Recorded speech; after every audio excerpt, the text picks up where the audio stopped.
Hello and welcome to this edition of Joy in Our Town. I am your host, Lakeisha Carvel. I want to thank you for joining me on this special edition as we will be discussing an awesome subject matter, talking about the state of education. And here to discuss this topic, I have Miss Ursula T. Wright of CityGate University. She is the Dean of the Schools, and we are welcoming you today. Thank you so much. Thank you so much for having me. It's okay, I call you Ursula. Absolutely. Now, we're talking about the state of education, Ursula. Society as a whole has taken a moral turn as it pertains to education, and a downward turn somewhat as well. What are certain agendas or certain mindsets as it relates to a number of the things that the state of education has done concerning the state of learning?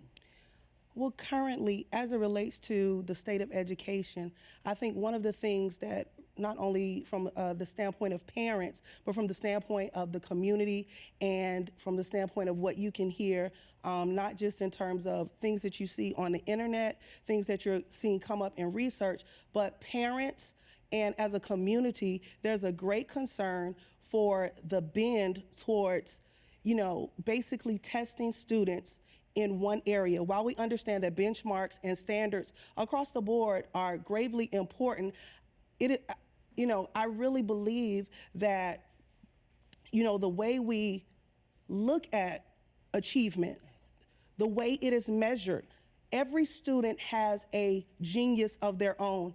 And when you specifically just focus on one standard, which academically is important, you ignore, if you will, all of the other intelligences that students have. There are so many students across the board that are gifted, whether it is creatively, whether it's in music, whether it's, in some specific, science matter, or, just a number of things we could really look at or talk about. But what has happened is that from a state legislature standpoint, everything has been geared towards teaching to a test. And so the classrooms today do not look like at all the classrooms where a lot of the foundation and the building blocks from what made learning fun, what made learning diverse, what made learning impactful, what made learning kinesthetic, which means hands-on. There are so many different ways that students learn today. However, there's this one benchmark, there's this one focus, and there's this one standard that all students are being measured by, and it's become a cookie-cutter approach to education, and it is negating and even becoming such a pressure to parents. Parents today are literally in a frenzy, worrying about whether or not their child is going to make it to the next grade based upon one set of standards. And as a community, just looking at the state of education as a whole, it is important that we don't negate all of the other ways that students learn. Now, aside from the education component, definitely there is a moral shift in the culture, and those who have some sort of spiritual foundation, some sort of religious foundation, are being infused just with, certain perspectives along one line. And so while diversity is said to be celebrated, yes, it really is diversity according to one particular agenda. And so the students, I would say, are really restricted in terms of what they are able to be exposed to in I call it a neutral environment, and what they're able to be exposed to in a creative environment. Okay, so what can educators or the community or parents do to help shift that mindset from those benchmarks that have been set? That's a great question. It's really difficult when a system, if you will, has been set up that pretty much moves everybody into one zone or one aspect. You're part of the public school system. These are what those benchmarks are. And then if you don't meet those benchmarks necessarily, then the student is in danger of failing. So from a parental standpoint, one of the great things that I will say the state has done is that they have given parents the option in terms of parental choice to look for or explore other alternatives as it relates to the education of their children. And so it's important that parents begin to kind of really hone in, how do I educate the child on purpose? Yes. And when you think about educating the child on purpose, you have to really begin to examine, will this particular learning environment necessarily yield my child, the one you live with all the time, the results that I need to? And if you realize that that's not specifically the case, then there are a plethora of different options that are available, and parents really in this day and age must become researchers. Yes. You know, public education has been around for a long time. It's easy because the school is in your neighborhood, but the question begs to ask, what's going to be best for my child? Which is understandable. My next question is in regards to education. Yes. You know, my era, your era, my Yes. age, your age, has completely shifted or changed. You know, Yes. being out of school over 20 years, now today within our education system, children are inundated with technology. How have technology either advanced our educated system and helped in regards to the direction you believe our education system should be going to? When you think about technology, technology always has a pro and technology always has a con. So let's step back a little bit before we even look at technology in school. You have to first look at technology culturally in the world and what's happening in the home. Yes. And so because parents have become busier and because, you know, media and different agendas have pretty much, they've pushed the trend of technology, which is very important, but it has shaped the way that students learn, and it also has shaped the way they pay attention. Yes. And so now, as it relates to the educational system, it's almost like technology has to be infused in order to meet what's happening in the backdrop. And so it can definitely be, I called one of those important factors, especially for students who have been, and I know we don't like to necessarily talk about labels, but students who have attention challenges and different things like that. Differentiated instruction is the term that they use today in research, and having blended classrooms, and so where you have some stand-up, some technology, you know, so depending upon the skill set of the learner. Yes. Is to the degree that you can infuse or should infuse technology in terms of their learning environment. But what I can say is that technology, it can really help from a standpoint of intervention. Yes. For things that the student is missing, as well as for that advanced learner who may be in a general education classroom but wants to advance. And that's what I was going to ask, because I was that child who has the difficulties in learning with technology help gravitate their attention, especially if they have that attention, you know, deficit where they cannot focus. Right. And some of the technological advancements have systems designed to help them. Yes. You know, if it's through music or whatever, and learning their alphabets for the, Yes. you know, smaller children, 3-year-old age up to the 18-year age, we know that technology can be advanced. But what are the challenges are parents facing as it relates to education of their child within the public school system? Because we're talking about technology, and some kids have the technology accessibility in the school, but don't have the accessibility at home. Is that a major problem? That is a major problem in some schools and in some particular areas.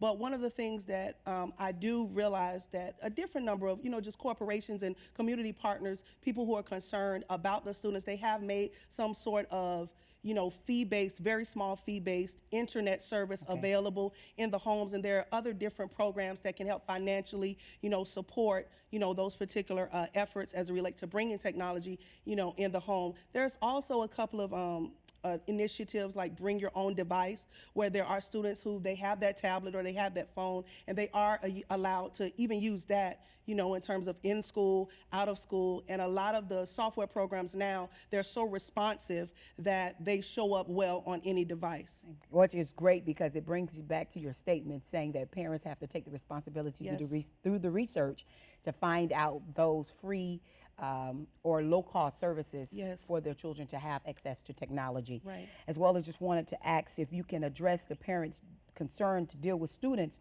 who have been labeled, I think, which is a major within our educational system today, who have been labeled. How do you structure the learning for this population?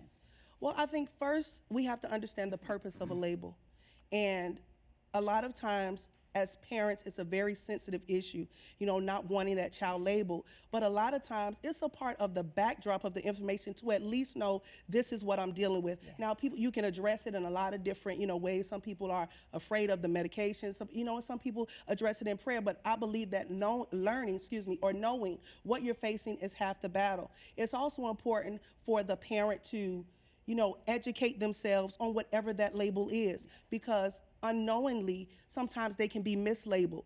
And so again, parents have to be researchers in order to say, okay, these are some of the best practice strategies that have been identified, for students with this particular label. So the first thing is not to ignore the label, but to understand what they may be potentially saying, and then investigating to see how you can partner with your child in addressing what those opportunities or those challenges are. Because the label or the lack of the label, the parent has to recognize these are the behaviors, or this is the, this is the level of achievement or lack thereof, and being able to be honest. And once we're honest about what we're facing, then the research will help you. And like I said, a number of community programs will help you. Okay, this is what you can do. This is what you can do. So each label yields a different response. Yes. Now, let's touch a little on the difference between private education and the public education. Okay. And I know some of our viewers may be watching, wondering, is it best for my child to have a private education or a public education? Can you address that today as well? I think with anything, we can always lend or bend towards one direction. But the reality is the school has to match the need.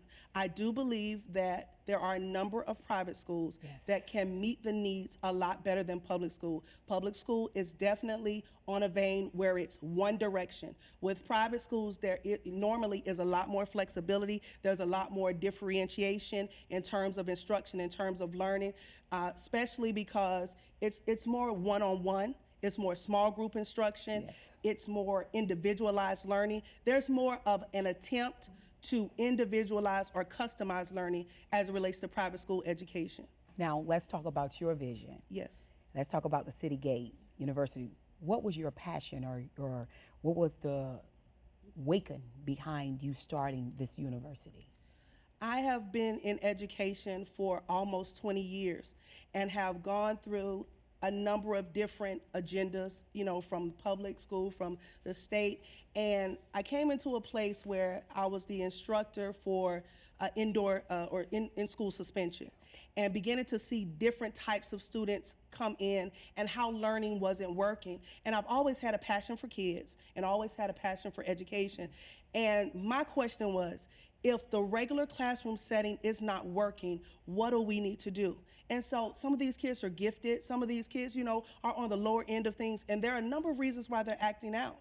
And so that's where really my passion came from. I wanted to build something that became a legacy for parents, that when they brought their students to CityGate University School, when they brought their students to that place, that not only were they safe, but they knew that our staff would look for that particular genius in that student, that there would be standardized instruction, there would be technology, there would be hands-on, and the moral campus of compassion, where today students, they don't even have a consciousness of what it means to be kind and to give and to sacrifice. And so really wanted to create a place where there will be different academies of exploration, and we have 10 of those, but we have different academies of exploration so students can explore, where is my genius in addition to my benchmarks. Yes, so I want you to do this quickly in the short time that we have left, as just to look into the camera, leave your contact information where parents who are facing challenges, where they can reach out to you, that you can assist. Okay, you can reach CityGate University School by calling 786-802-3240 or by emailing us at info@citygatelearning.com. We're available from 8 a.m. to about 4 p.m.